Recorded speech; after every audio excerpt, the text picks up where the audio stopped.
من يهده الله فلا مضل له ومن يضلل فلا هادي له ونشهد أن لا إله إلا الله وحده لا شريك له ونشهد أن سيدنا ونبينا ومولانا محمدا عبده ورسوله صلى الله تعالى عليه وعلى آله وأصحابه وبارك وسلم أما بعد فأعوذ بالله من الشيطان الرجيم بسم الله الرحمن الرحيم اليوم أكملت لكم دينكم وأتممت عليكم نعمتي ورضيت لكم الإسلام دينا وقال رسول الله صلى الله عليه وسلم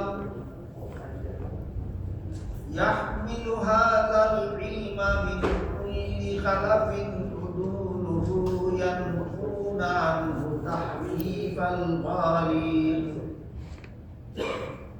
وانتحال المبطلين وتأويل الجاهلين أو كما قال عليه الصلاة والسلام.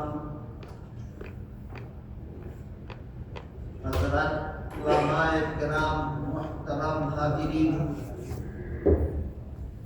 এবং পর্দার আড়ালে বসা আমার আলেমা মা বোনেরা, আল্লাহ পবিত্র কালামের সূরা মায়েদা ৩ নম্বর আয়াত থেকে সামান্য একটু অংশ আমি আপনাদের সামনে তিলাওয়াত করছি। আপনারা অবশ্যই শুনে থাকবেন যে আজকের এই সমাবেশটা সাধারণ কোনো ওয়াজ মাহফিল নয়, যা উলামা সমাবেশ। এই জন্য এখানে গতানুগতিকভাবে কোনো ওয়াজ হবে। এখানে উলামায়ে কেরামদের কিছু বসিরত, কিছু দূরদৃষ্টি এবং উলামায়ে কেরামদের দায়িত্ব এবং কর্তব্য সম্পর্কে কিছু আলোচনা। তবে যারা আলেম নন এমন যারা বসেছেন তারা হয়তো অনেক কথা বুঝবেন না, যতটুকু বুঝবেন ততটুকু দ্বারা আমি আশা করি উপকৃত হতে পারব। আয়াতের যে অংশ আমি তিলাওয়াত করেছি তাতে আল্লাহ বলেন আল-ইয়াউমা আকমালতু লাকুম দীনাকুম। এর অর্থ হলো আজকে আমি তোমাদের দ্বীনকে পরিপূর্ণ করে দিলাম। এখানে যে আল্লাহ একটা শব্দ দ্বীন, একটা শব্দ উল্লেখ করেছে, এই দ্বীন শব্দটাকে আল্লাহ কোরআনের সবগুলি আয়াতে একই অর্থে ব্যবহার করেন। কোরআনের বিভিন্ন আয়াতে আল্লাহ দ্বীন শব্দকে বিভিন্ন অর্থে ব্যবহার করেন, যে কারণে সাধারণ মুসলমান তো দূরের কথা, অনেক সময় যেমন তেমন একজন আলেমও বলতে পারেন না যে আপনার দ্বীন বলতে আপনি কি বুঝেন। যদি সবগুলি আয়াতে আল্লাহ দ্বীন শব্দকে একই অর্থে ব্যবহার করতেন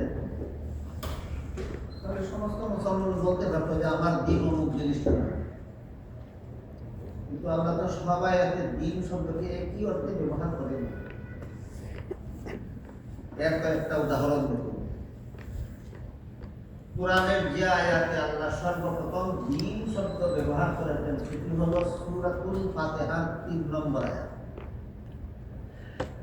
এখানে আল্লাহ বলেছেন মালিকি ইয়াউমিদ্দিন। এখানে দ্বীন শব্দটাকে আল্লাহ কর্মফল অর্থে ব্যবহার করেছেন। মালিকি ইয়াউমিদ্দিন আয়াতের শব্দার্থ হলো কর্মফল দেওয়ার দিনের মালিক আল্লাহ।